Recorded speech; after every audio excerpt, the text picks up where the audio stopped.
Welcome again, YouTubers. This is Edward coming to you from Mindanao, Philippines. There's our sunset this evening, and we kind of have a umbrella set up here the late part of the evening when we have a meal. John and I, we kind of are supper mates here. We eat dinner together every night, and we always have lots of fruits and vegetables. Like say, John has like a rice bowl, and we put chicken meat, and he eats all the chicken meat right away, and then squash. And what's that other, Han? Is sayote? Sayote. And is that fairly cheap at the market? What's the price of that, Han? I think that's 80 or 90 per kilo. It depends, it's not the same. 80 per kilo? And what do you have here that you made? Because this is... I buy 5 kilo from the market. What is This this? one, this is a benignate for Holy Week. Benignate? Benignate. Benignate. Yes. And you're gonna give some to Papa? Yeah. Okay. Is that a purple color? It's a OB gabi and Banana? sweet potato. Okay. Sweet potato. I want to try just a bite of that. Maybe I've had it before, but I don't remember. You did. Okay. You just can't remember of it. And I want to introduce to you official introduction of my dog Rosie. Rosie, come here. Come on. This is Rosie. I got her. Sit, Rosie. Sit. Sit.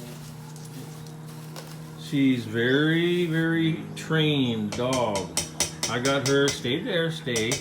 I got her at the Pound in Las Vegas, Nevada, and she was purchased.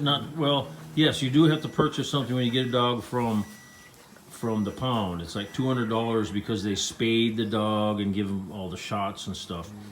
But I got her when she was like 8 months old, and she was like a guide dog for John.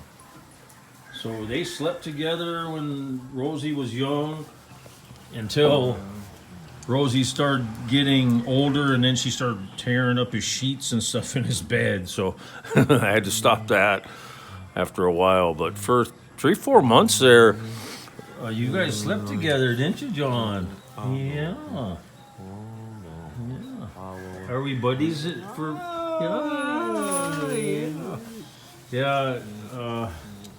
Mostly our John and I's conversation is non-verbal. So we're gonna just like this, hug to each other, bump our foreheads together, or we're gonna go high five or something like that. That's what makes him happy, because he understands that. He's an absolute master of nonverbal communication, absolute master. And he's also has the ability to walk through a crowd of people without being noticed. It's amazing. All of a sudden, where's John? Just gone. A couple times when he was growing up, like one time we were in Mexico and just gone. Luckily, a neighbor to my friend's house we were visiting in Mexico found him and hollered over to us, because we were hollering John's name, and the neighbor found him and held him until we could get to him. Yeah. And even at a very young age, we were camping together, and he would just take off, and I'd see him, I'd say, "John," and he'd stop, look back at me, then he'd take off again, and I'd say, "John," and then he'd stop, and then he would cry because he wanted to keep going and running. Right, buddy? Yeah.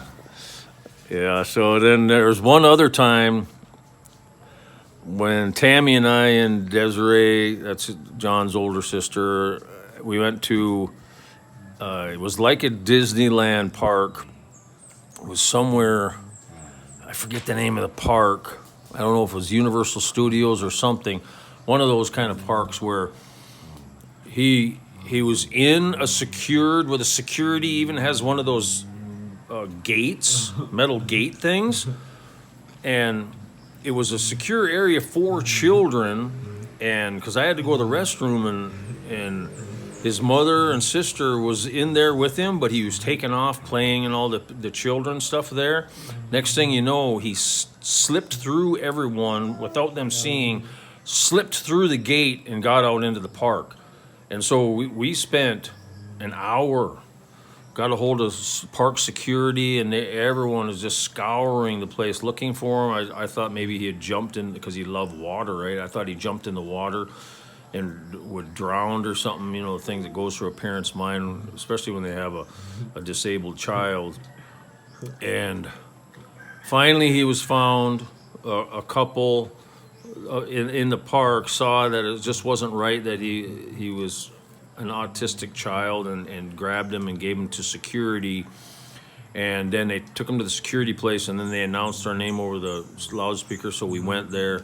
And I got there first, and I think he was around 6 or 7 years old. He was still wearing a diaper that time, and so he had pooped his diaper, and he smelled so bad, but I gave him a hug and stuff, and I was so relieved to see him. And then right after, maybe 2 minutes later, then Tammy, because we were all separated looking for John, she came in, and she just started screeching and crying at the same time when she saw John. She was so, you could just tell her whole soul and heart was just crying out of her voice when she was reunited with John. It was,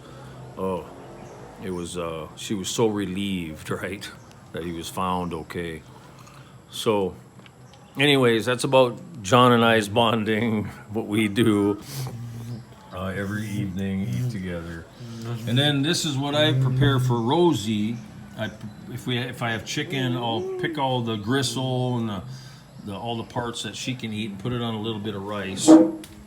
Rosie!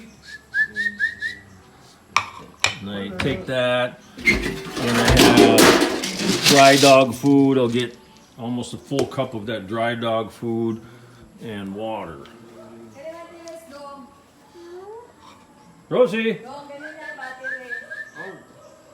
Rosie! Rosie, here! Oh, she was right here. Usually she's really wants... Rosie! Well, we'll make our way back to her doghouse. Rosie! Rosie! Hon, where's Rosie? I'm Rosie, come here. trying to do a video on her. Rosie, come on. Come on. Usually she waits at my heels. She's so excited to get her food. Because I only feed her once per day. I give her a little bit of bacon or meat from the breakfast table in the morning, and I give her a little tiny bit of a snack cookie in the morning too, but that's about it. And then the rest of the day, and this is her doghouse, what she used in the Philippines, just a carrier, dog carrier. That's what she was shipped in on the plane, you know, and that works good here, you know, and this is the short little chain that we give her. Okay, come over here. Come over here. Come here. Come here. Sit. Sit. Sit. Sit. Stay. Stay. She, it took me probably 2.5, 3 years to train her. Sit. She gets excited. Stay. Stay.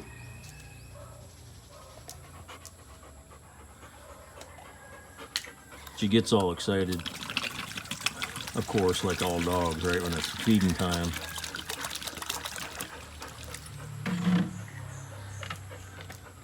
Stay. Try to calm her down, so she usually is pretty darn good. Stay. Especially when I go to dump her food that she loves so much in her bowl. Okay. Now your dry dog food, stay. There we go. Then she'll watch me.